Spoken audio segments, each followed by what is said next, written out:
Welcome everyone, I'm Onufrios. Maybe some of you are too bored, too tired to read what I wrote on the website.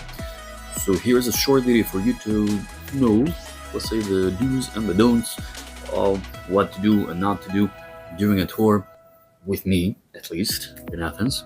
And obviously, welcome, and I'm looking forward to seeing you in Athens. There are certain things that a guide in Athens wouldn't want to hear, so let's start with that.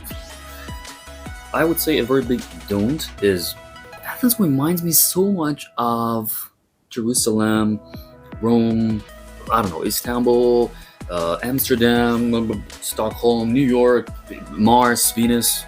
No, I don't want to hear that. I'm sorry. I don't. I know. Imagine if I come to your cities and I start telling you, your city reminds me so much of whatever other random city that it actually doesn't even look like. Number 2. Were there bathrooms on the Acropolis? But wait, no. Wasn't the Romans that came up with the bathrooms for the first time because people for the past, 5,000 years before the Romans couldn't possibly pee anywhere until the Romans actually came up with that? Yeah, no. The Romans were the last people of antiquity, so no, not really.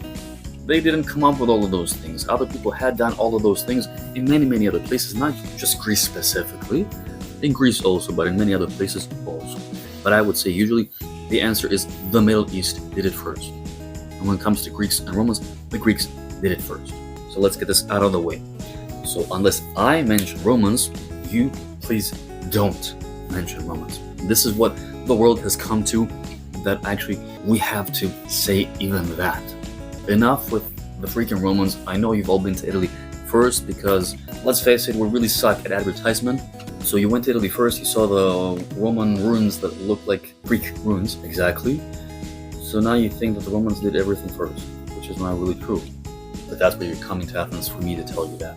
Number 3. Oh my god, this is too hot. What am I doing here? I know, what are you doing here?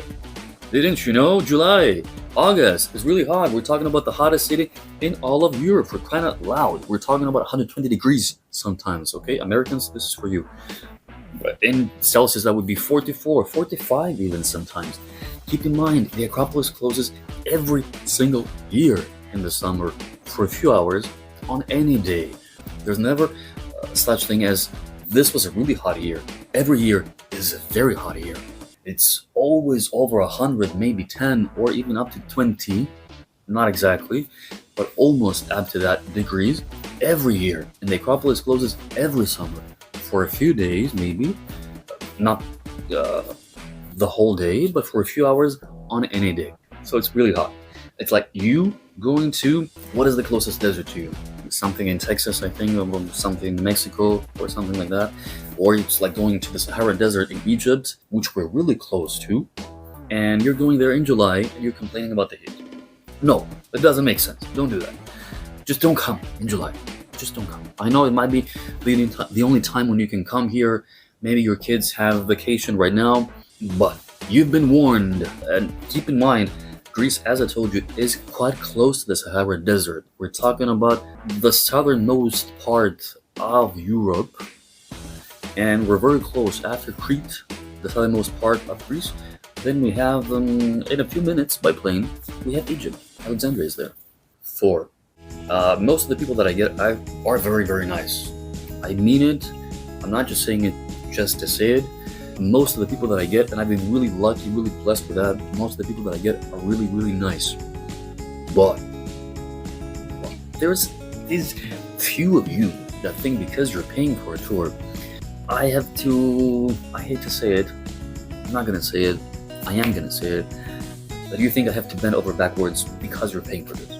Okay, let's face it, Greek people are kind of known, I would say, in case you didn't know, now you're going to know.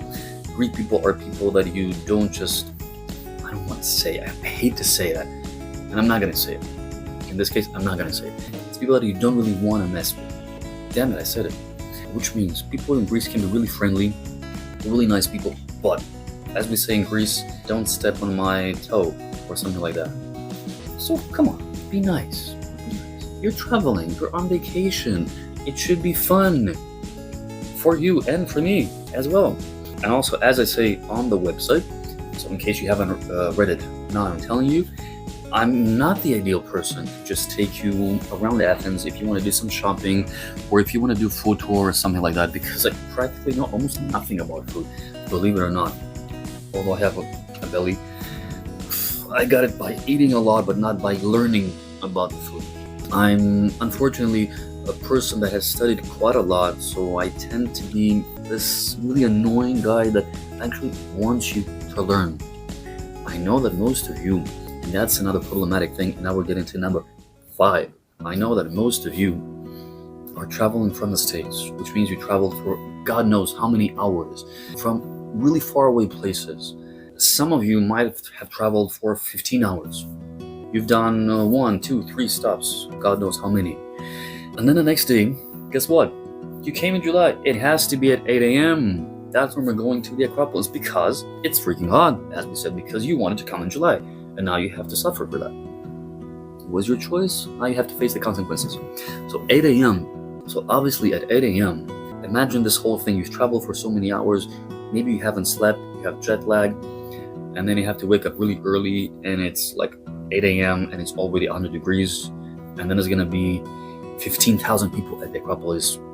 And all of them want to do the same thing. They want to get the same spot. And all of you want to take photos and all this stuff. So it's going to be tough.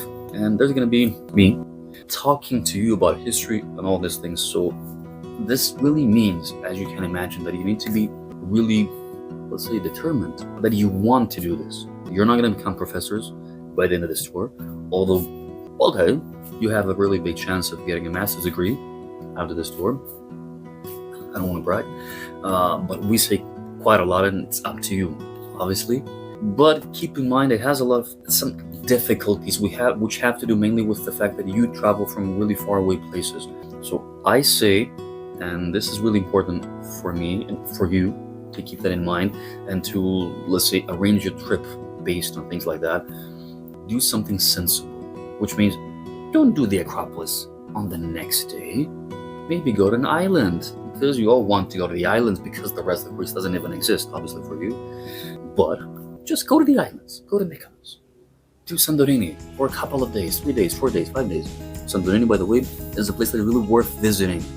You should really see the place well. It has the volcano, it has ancient sites. Akrotiri is one of them. Tell people, the local people in Santorini, if you find any, to be honest, tell them about Akrotiri. Go there, look at the site, the ruins, which are 1,000 years before the Parthenon in Athens, which means 3,600 years old. Please don't miss that. Please don't come and tell me when I ask you, what did you do in Santorini? Well, we just did a wine tour and we just drank wine and sat at the beach. No, that's not the place to do that.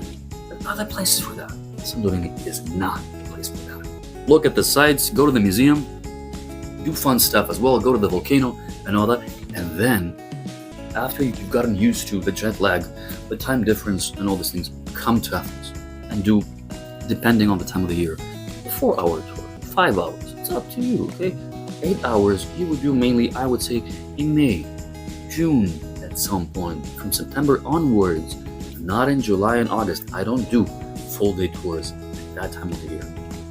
You can imagine, it's not good business for me, obviously, but I'm not gonna suffer just because you people are crazy and you want to do 8 hours in freaking July. No. So I would say this is pretty much some basic things that you should keep in mind. Keep in mind that I'm a nice person. I want you to have fun. I want you to learn things. I want you to get something out of the tours. I want this trip for you to be meaningful, because it will be. Greece is the freaking cradle of Western civilization, and you need to realize that, because I know you've been to so many other places in the rest of Europe before you came to Greece. I know you always do that. Then damn you, Americans, you've been so brainwashed with the movies, with Paris and Rome. Anyway, I'm done with that. So when you finally come to Greece, you're gonna realize what a magnificent and significant place it was for the history of the Western world. And let's give it a few days. Okay, do not just come to Athens for a few hours. People do that. It really gets to me. Please don't do that. Come to Athens for a couple of days, 3 days. It's not bad. We have a lot of museums, really significant museums. different museums. For example, there's the Museum of Ancient Technology. Because in case you didn't know, some people in ancient Greece had automatic doors, they had alarm clocks, they had fire extinguishers, they had computers to calculate the movement of the planets and all that crazy stuff. That's where you can see that. Not in the freaking rooftops with the bars and the martinis and the food and and all that stuff. This is all great, but there's more to this place. Please give it some time.